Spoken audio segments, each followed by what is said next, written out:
In the New Testament, in John 6, we run across a very peculiar moment where Jesus Christ is interpreted to be a ghost. That's a very peculiar moment, and it has confused a lot of people. We want to get into that, but we also want to get into it in such a way that we can kind of discuss how that intersects with concepts of such things as the witching hour. What am I talking about? Once again, bringing in the big guns, the big dogs, the expert on all things creepy sleep is Vicki Joy Anderson. Hey. Thank you so much for another week on this platform. Absolutely. Great to be here. So just ripping the Band-Aid off straight out of the gate. What do you mean when you say witching hour and biphasic sleep? What do these things mean? Yep, absolutely. So there initially was 3 watches of the night. And much later, probably around the 1st century in Jesus' day, the Romans added in a 4th watch. So they split the 12 hours of sundown to sunset into 4 phases instead of 3. And this 3rd watch of the night was midnight to 3 a.m.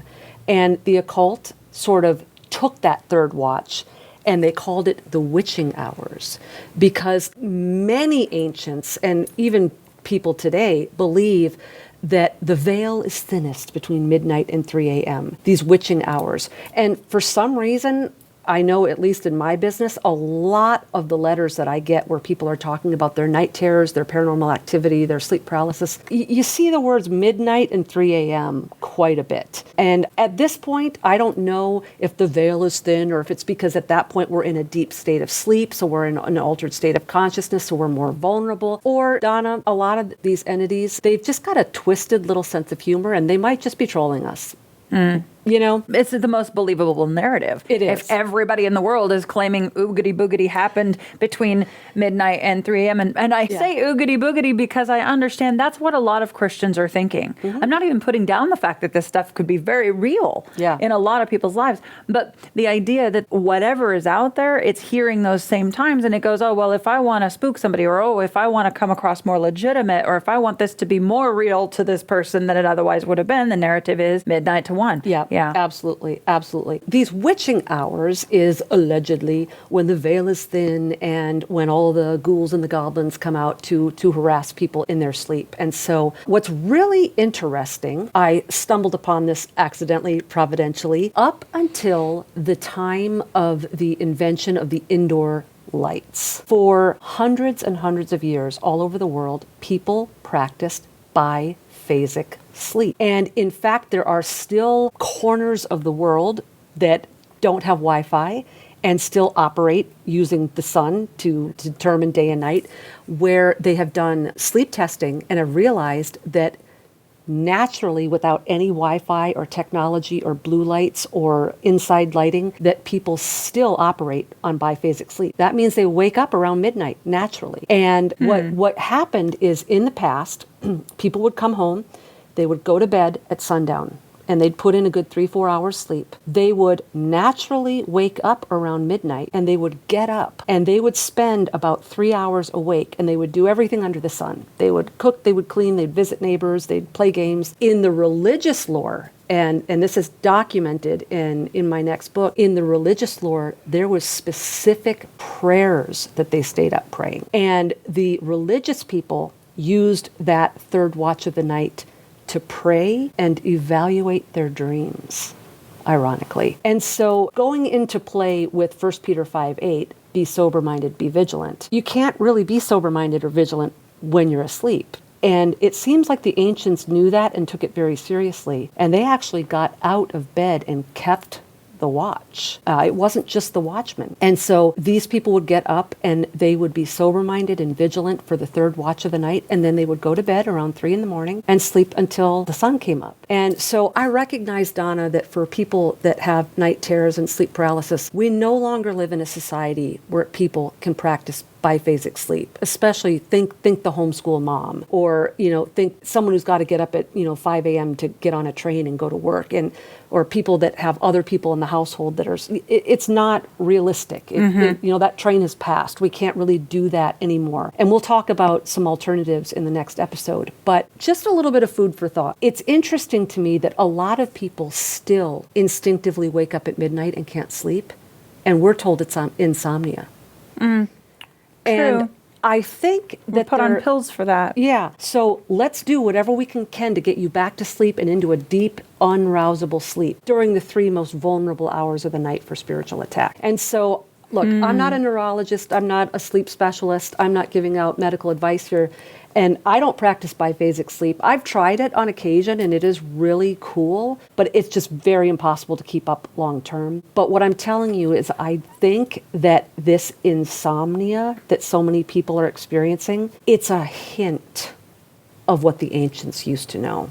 It's a whisper of something we no longer understand that's fallen out of our understanding. So now we need a modern explanation for it. So we have a medical explanation for it that you must have some sort of narcolepsy, this is insomnia, but it might actually be the way that we were originally designed to be sober-minded and vigilant during that third watch of the night. We are about to address something that is probably a brand new term to most people, biphasic sleep. What is biphasic sleep? So let's break down the syllables. Bi, 2, phasic, phases. You're sleeping in 2 phases. And for those of you that are out there that like read Game of Thrones, Lord of the Rings type of literature, a lot of times you'll see references in older stories about the first sleep and the second sleep, or you'll hear about the watch. They're talking about biphasic sleep, which was just practiced. Back in those days, it was a given. And so it basically meant that you'd go to sleep at sundown, you would wake up around midnight, you would stay up, you'd get out of bed, you'd be active for those 3 hours until 3 in the morning, then you'd go back to bed for your second sleep, and then wake up when the sun came up. Again, talking about how all of this intersects, because I want to say again, I want to reiterate for the listener, there's some people that might be thinking that we're spending 3 weeks talking about sleep paralysis. Mm-hmm. And the bottom line is that this is a nighttime spiritual warfare conversation that you simply can't collapse in a 35-minute episode. And so what we're talking about right now, you and I have not specifically addressed a person with an item that flies across, or, a bump in the night that they know for sure is not their imagination, and all of these different things that are going on, and exactly all the steps of deliverance and the clean-cut little 1980s Christian package that gives the answer to all of this. But there's a reason, because it's complicated and it's multifaceted. And what you and I have been discussing very likely could bleed into the story of somebody who's listening, and they're sitting there going, well, Vicki and Donna didn't necessarily say A, B, C, but I recognize that what they're talking about has totally covered and intersected this. And so speaking of intersection, and I'm really glad we're having this conversation, what in the world is going on in John 6? Because a lot of people get to that moment and they're like, you've been walking with Jesus for a while now. You know his voice, you know what he looks like. I mean, why all of a sudden is he a ghost to you? It seems silly at first. Yeah. Go there. It seems so juvenile. Like, these guys are, look, I know they weren't rabbis. These were like the rabbinical dropouts, but they couldn't have been that silly, right? I love this passage. And so we can talk all day long about what's the best English translation of the Bible, but guess what? If we are divorced from the culture, context, history, language, and geography of the original text, even with the most flawless English translation, we're going to miss gems. At worst, we're going to get bad doctrine, but we're going to miss the most amazing things if we don't understand the culture and the context. And this is one of those where understanding the geography of the text makes this so awesome. So we're talking in John 6 about when Jesus is walking on the water and they are terrified and they think he's a ghost. Now, that's the 4th watch of the night. But the 4th watch is 3 to 6 a.m. So that means if it's at the beginning of the 4th watch, we're still kind of in that murky 3 a.m. territory, right? And so the sun isn't up yet, and they're on the water, and they see this thing, and it has to be a ghost. All right, so let's rewind a little bit. Herod Antipas hears rumors about Jesus, and his immediate reaction is, it's John the Baptist raised from the dead. What is the deal with these educated men thinking such silly things like Jesus is John the Baptist raised from the dead and the guy on the water is a ghost? What is going on culturally in the minds of these people? So Herod Antipas, now this is Herod the Great's son. He was the tetrarch of Galilee and Perea, I believe. And so he was sort of this tetrarch set up under the Roman government.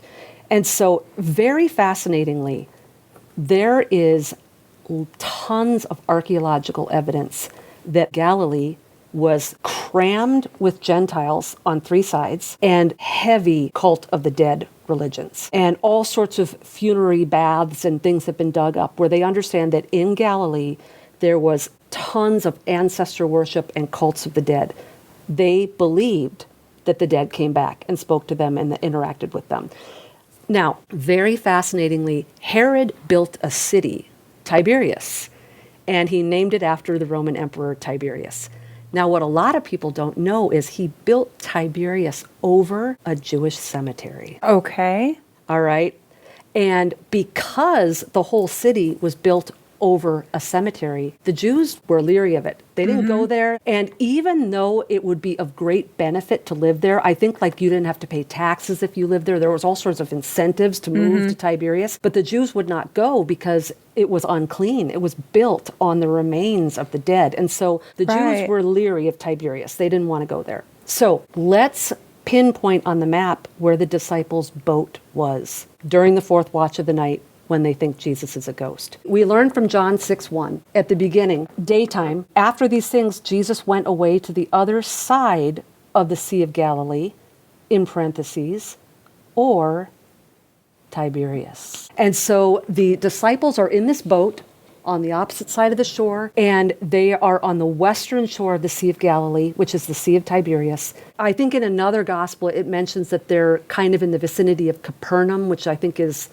about 4 miles, upriver. And so what we have is it's nighttime, it's dark, it's spooky. They're right by Tiberias, that place we don't go. And there's massive amounts of superstition Sure. about dead people coming to life because that's the religion that they had. So they're already probably a little freaked out. And then they see this apparition walking on the water in the Sea of Tiberias, and it makes perfect sense to them. Somebody called up one of their dead ancestors. This is what we're looking at. And it wasn't until he came closer and they realized and they were relieved. But that is why people like Herod and the disciples could think things like that. And just another thing that I think is really fun is when Jesus raises from the dead, the women come to the tomb, they meet the angel, and the angel said, "Tell the disciples to meet Jesus in Galilee." So they go to this place that is a hotbed of dead people coming back from the grave, and that's where they see Jesus for the first time after his resurrection. It wasn't an accident that he showed up there. Now, there's a lot of reasons why he chose Galilee. There's a lot of theological reasons why he chose Galilee. But bear in mind that he was appearing for the first time from the grave to the very place in that entire geographical location where the people would have believed it was possible for someone to come back from the grave. So he had some reception there that he might not have had elsewhere. It's so much fun when you delve into the culture, the context, and the geography of the text. And so a lot of times I think we tend to think that we're more smart and sophisticated because it's thousands of years later and we have all of our commentaries. Right. And well, we've got ChatGPT. I mean, Vicki, you can just stop talking. Exactly. What is Galilee? No. Oh, please. Oh, my gosh. One of these days, I'm going to have to do an entire episode just on why I hate ChatGPT's biblical interpretations. They're so bad. They're so bad. Anyway, sorry. Yes. Oh, my goodness. Yeah. We need to stop thinking that everyone who lived centuries ago were simpletons. They weren't as smart as us. They were really silly, simple-minded people. They knew stuff that's fallen out of our memory. And it was things that contextually would make perfect sense out of scenarios that we tend to just think are strange or misplaced or unimportant. Studying biblical geography makes so many of those things pop. It's insane the number of times that we are reading along in scripture and we don't completely have the context. Geography, the whole let's take Jesus down because he's scaring us thing, in part came from the city of Sephora. And a lot of people don't even know what I'm talking about when I say that. It's a word that meant ornament. It was the beautiful city where thousands, multiple thousands of Jews were put to death and crucified in the very years that Jesus was a toddler. And so he grew up within walking distance, actually 4 miles within walking distance of this geographical location where thousands of Jews had been put to death because they kept on wanting to take down Rome even before Jesus came. So when he came, it was like, oh, he's the take down Rome guy. There were all of these things, but basically a lot of what came back to why people wanted to take Jesus down was look, deliver us or stop talking. You're making people really, really nervous. All of that, the whole depth of our understanding of that is lost when we don't understand the riles of the intertestamental period, when we don't understand the geography of the New Testament, the things that happened, like I said, within 4 walking miles distance of where Jesus grew up. So there's a lot to be said for that, and that is incredibly interesting. I'm actually really glad you clarified that because I didn't even know some of the stuff that you just said about that. That's very cool. But you teased earlier in the episode Song of Solomon or Song of Songs, because a lot of people that are watching us right now, they're thinking, that's fine and dandy if you want to talk about Song of Songs, but now we're going to shift to romance or Christ and the bride allegory and all of these different things. Big teaser for someday when I have time. I do not believe that the Song of Songs is an allegorical picture of Christ and bride. I've written about that. We could even go into that someday in the future if you ever want to come back, because wow, do I have a lot to say about that. I do believe that it is, however, biblical poetry, and that Jesus is capable of being in that book, but you have to look at it from the proper perspective, which is not the earthly upward perspective. We get stuck in our own head a lot. But in dreams, there's a moment in Song of Songs that goes there in a dream. And you're suggesting that even that book is helping to sharpen some of these things you're talking about. Go there. Yeah. So here's my little disclaimer. I don't want people to hear me saying that I think Solomon wrote a book about sleep paralysis or even dream warfare. What I'm saying is anytime anyone writes something, it becomes a timestamp for that culture. And there's a subtext that wasn't meant by the author, but it will be of great interest or confusion or perplexity to later generations who no longer understand the culture or the language. So if a page out of my journal survives 500 years from now, there's going to be people going, what's a podcast? What's Instagram? And so the point of my journal entry wasn't to explain those things, but my culture and what I interacted with at that day and age and some of my beliefs are just going to be there because it's just a product of our times. So what's really interesting about the Song of Solomon is chapter 3 and chapter 5 are dream sequences. They're both dreams that the bride is having. What's further interesting is if you line the 2 chapters up, it's the same dream. It's a recurring dream. But when she gets to the part where the watchmen find her, and that verse is repeated, I think it's in 3:3 and 5:7. It's the same exact wording. In chapter 5, the dream goes awry. And the first time I read this, with the 2 chapters side by side, I thought, this is so much like a sleep paralysis experience where you're having a dream and everything's great and you're clinging to your bridegroom and everything's wonderful and the watchmen are safe and they're not hurting you. And then all of a sudden, it shifts on you. And this dream turns very frightening, which seems to me what's happening in chapter 5. She's having this dream and, oh, I know how this is going to work out. I'm going to go to the watchmen and they're going to say we haven't seen him and then I'm going to find him. But no, the watchmen find her and then they assault her. And then the daughters of Jerusalem, instead of praising this bridegroom of hers, they're mocking her. And you might not see that in the text because, oh, tell us, bride, about your... They're mocking her. She's just been assaulted by the watchmen. And the daughters of Jerusalem are saying, where's your bridegroom now? Okay. Tell us about your wonderful bridegroom who couldn't save you from that. That will resonate with anyone who has had sleep paralysis their whole life. And I get letters like this all the time, Donna, and they break my heart. It can come from Christians or non-Christians. Where's your Jesus? Why is this happening to me? Yeah. I call on his name. How come this keeps happening to me? And that's what the daughters of Jerusalem are doing in chapter 5. And again, I'm not saying that that's solemn, what is being written. It's just in the subtext that not only is the bridegroom being assaulted in her nightmare, but now these daughters of Jerusalem are mocking her. And the whole rest of chapter 5 is a proclamation of faith. No, he is good. He is wonderful. He does love. Because she's basically telling them, I don't care what sort of warfare happens to me. I don't care what happens. I will be faithful. My devotion to my bridegroom is not going to be squelched or called into question because of this situation. Let's go back to some of the interesting things in chapter 3. I hope this won't be controversial. I just want people to understand that, going back to what we said, when you don't understand the culture, the context, the history, the language, or the geography, let's look at the language of Song of Solomon. It's Hebrew. It's ancient Hebrew. If you and I were reading in English and there was a double entendre or a play on words or a pun, we'd pick up on it because it's our language. We're not going to pick up on that in an English translation of a Hebrew word.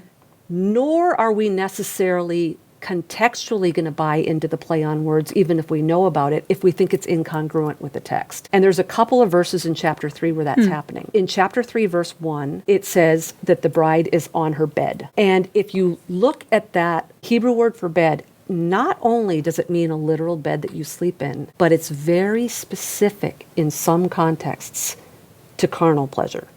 It's a marriage bed, specifically. Okay. But the double entendre is that it's the same word for a beer, not a Bud Light, a beer, a platform where you put a coffin. Okay. And so there's a literal and a figurative meaning. Because this is a dream, I am speculating that could be a double entendre. Because then a few verses later, it says that she's going to her wedding and she's perfumed in frankincense. And I realize that frankincense has a lot of different purposes. But when we talk about frankincense and myrrh coupled together, they're funerary spices. Okay. So you've got a bride in a dream on a bed that could either be a wedding bed or a bier, a coffin platform.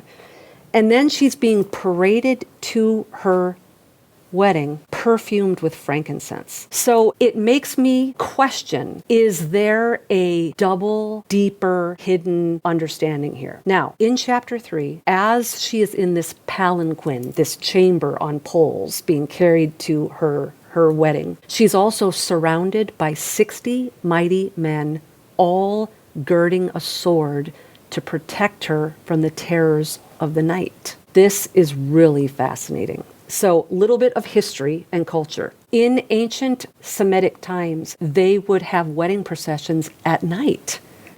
Yes. Yes, because under the torches, it kind of just had a celebratory sort of firework, theme to it.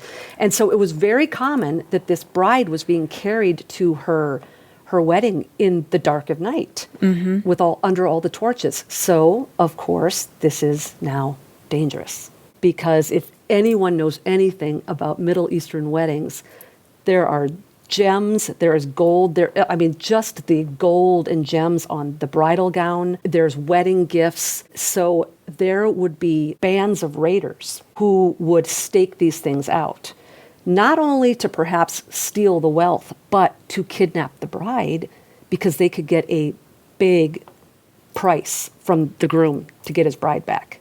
Okay. So this was very common. It was part of the culture. And what's really interesting is that word terrors of the night. You would think, okay, that must be the Hebrew word for these raiders or these bandits or these robbers.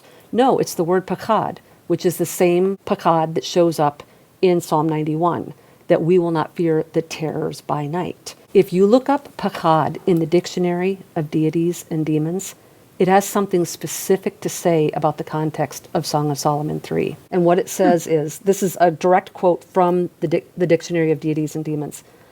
On the theory that the Song of Songs was a collection of wedding songs, it reflects the widespread belief in evil spirits and night demons lying in wait to harm the young couple, particularly whilst the marriage is being consummated. The attendants carrying swords stationed in the bridal chamber to provide protection for the newlywed couple. So this pachad, this terror by night, was a realistic fear of waking brides and grooms in bridal parties. They actually surrounded these bridal parties with these mighty men of swords, not only because the wedding party might be raided, but they literally had a fear of this night demon or this evil spirit.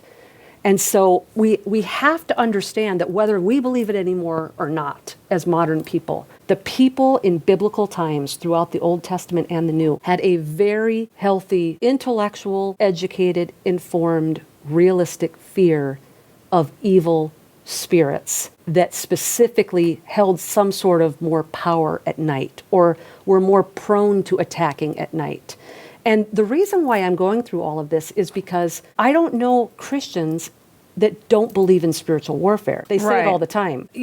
I'm under attack, pray for me. Everyone believes in spiritual warfare, but then I get letters and letters and letters from people saying this can't happen to Christians. And there's this disconnect, this subliminal disconnect. Right, I see that. If you say that your spiritual warfare happens when you're asleep, you're a crazy person. And it's almost like, unless I can prove that my spiritual warfare attacks happen between working hours, like demons have sort of like time clock they punch and they go home at night, this is where we need to start expanding the idea that spiritual warfare is 24/7. These things don't sleep. It's ongoing all the time. Right, Yeah. right. So just because your friend is saying, I'm having nightmares every night instead of my car never starts, it doesn't mean that their spiritual warfare is not authentic and yours is. And so we just have to be, I think, a little bit more intellectually honest with our brothers and sisters in Christ, that if all of your attacks happen in the daytime, it's at work, it's, stuff in your marriage,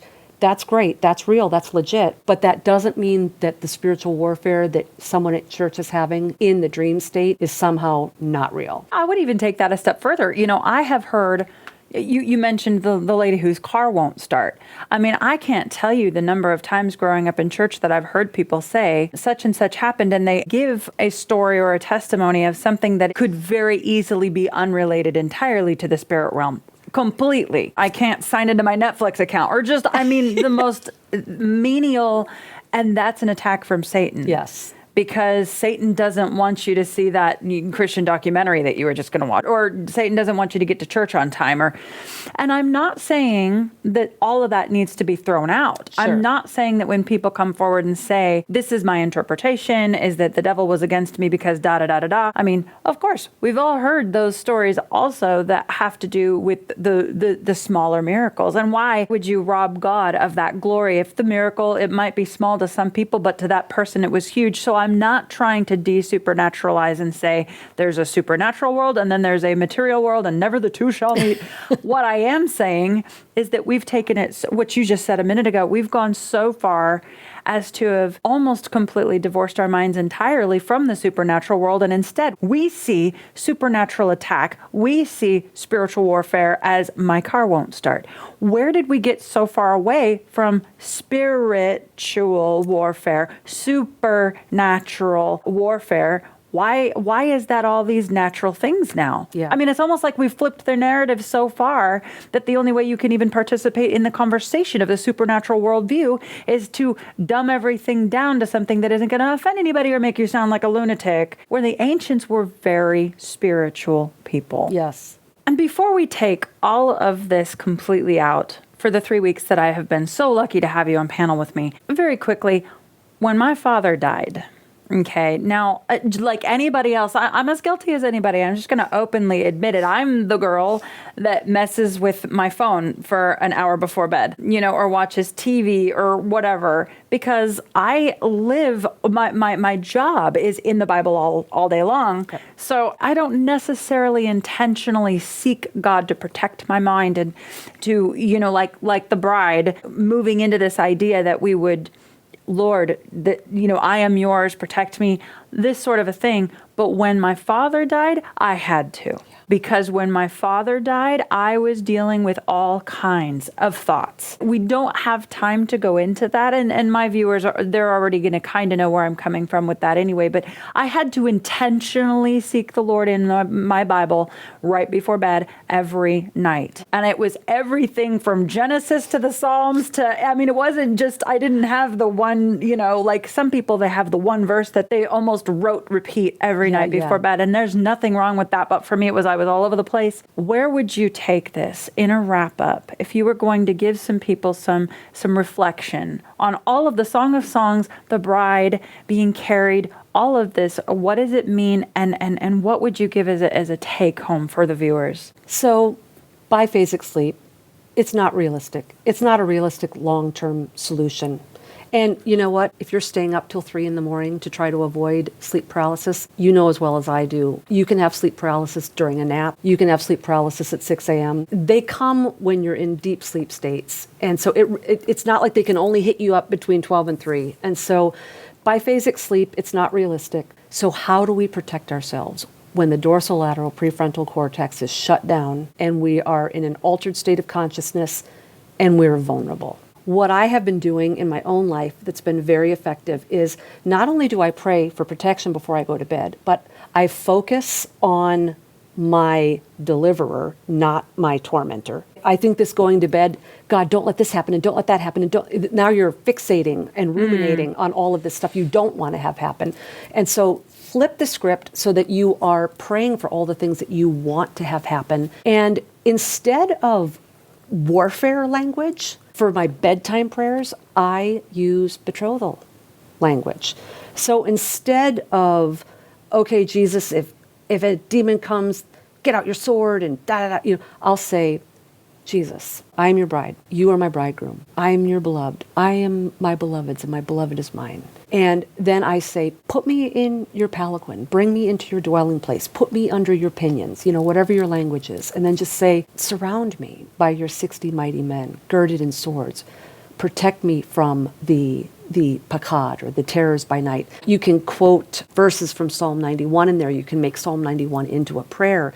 You get yourself into this place of peace and quiet where I'm going to rest in the presence of Jesus in that palanquin tonight. And you just get your mind in that area. But there's a couple interesting clues in Song of Solomon 3, verse 1, and I believe verse 4. It says in verse 1, on my bed at night, night after night, I sought him. She's not just doing like me half the time. I'm going to play this crossword game on my phone for 3 hours until I'm burned out on blue light and then try to go to sleep stressed out over what I have to do the next day. She's intentionally bringing to her thoughts her bridegroom's face and longing for the next time that they're going to spend together. Anticipation over the next time she's going to see him, longing to see him and be with him. Then, interestingly, after she interfaces with the watchman and they don't know where the bridegroom is, she finds the bridegroom and it says that she clings to him and does not let go. And so if we're going to begin warfare the moment we're in big trouble in the middle of a dream, that's going to be kind of a mess. Jesus, help me. Oh, Jesus, help me. Oh, heart pound, heart pound. And when you're in that state of fear, your heels are digging in deeper and deeper. And that's a lot of times why these things keep coming back, because they know they're going to get that reaction out of you. And so the effective warfare for nocturnal spiritual warfare, the effective combat, is what you're doing during all the waking hours in anticipation of the night. God is a jealous God. And this is another thing that I pray very specifically. When I'm praying at night, I'll say, Jesus, if anything attempts to interface with me tonight, human, non-human, or technological, may the full weight of your jealousy fall upon them. So I'm not asking Jesus to get out a sword and kill them, because, I'll tell you, if anything in our prayers is conjuring up angst, fear, anxiety, anger, hatred, revenge, get them, kill them. We're supposed to pray for our enemies. We're supposed to love our enemies. And so I feel that the more effective prayer is not to ask Jesus to slit their throats or, throw them into the fiery chasm. You deal with them. I don't even know who I'm dealing with. This could be a human entity. This could be military. This could be technological. This could be a neighbor. Like, what if this is a coworker or a neighbor who I'm praying for, and I don't realize that this is remote viewing? I don't want to tell Jesus to slit the throat or bind or kill or throw into hell something if I can't even see it and I don't even know what I'm dealing with. So I use the betrothal language that the jealousy of my bridegroom would fall upon them. And that is not, Donna, to go into the allegory of Christ in the church in Song of Solomon. It's simply using the subtext of this biblical passage as a template for how to pray in a very unique situation. The church, has long since understood that there is a very healthy balance of nuptial language, God and people, versus taking anything to a place that would be strange, questionable, perverse, debased. There is a young generation coming into this that may not understand that balance and where the line should not be crossed. And so that is why I want to just say, for any of you out there that may not necessarily be understanding, and not every word in Song of Songs is supposed to be an allegory of Christ and bride, no matter what you've been taught. There are mentions of words in there, acts in there that really cannot be quite that metaphorical of that relationship. However, you've got to stop viewing Song of Songs from the earthly position up. You've got to start looking at it from a heavenly perspective down and understanding that God, all throughout both testaments, does use nuptial language because he does care for us. Don't go there. Don't go past the line. He does care for us in a protective way, in the same way that you would nuptially see throughout history any wonderful husband caring for his bride. And that's where it should stay, and that's where it should be celebrated. But when it is celebrated, it should be celebrated to the point that you can completely trust God. And Vicki, I'm so thankful that you came on to help me get all the way here. Because this has been 3 weeks of going deeper into not just the nighttime oogie boogies, but including a lot of that. And there's a lot of people that struggle with it, and a lot of people, like you said several times now, that will never take that to their pastor because they're going to hear the same rote response. You've invited it, you've done something wrong, or God forbid you didn't say his name right. All of these little things. We've gone so much deeper than a lot of people will on this subject. Thank you so much, Vicki Joy, for coming on my show. One more time for the audience, tell them your website and what's on it that will help them for resources in these departments. Absolutely. You can find me at VickiJoyAnderson.com. My email address and my contact page is on there. Podcasts I've been on, links to all of my social media, and links as well to my book, They Only Come Out at Night, Exposing the Dark Weapon of Sleep Paralysis, which you can also find on lamarzulli.net. Wonderful to have you. Seriously, my pleasure. Stay tuned.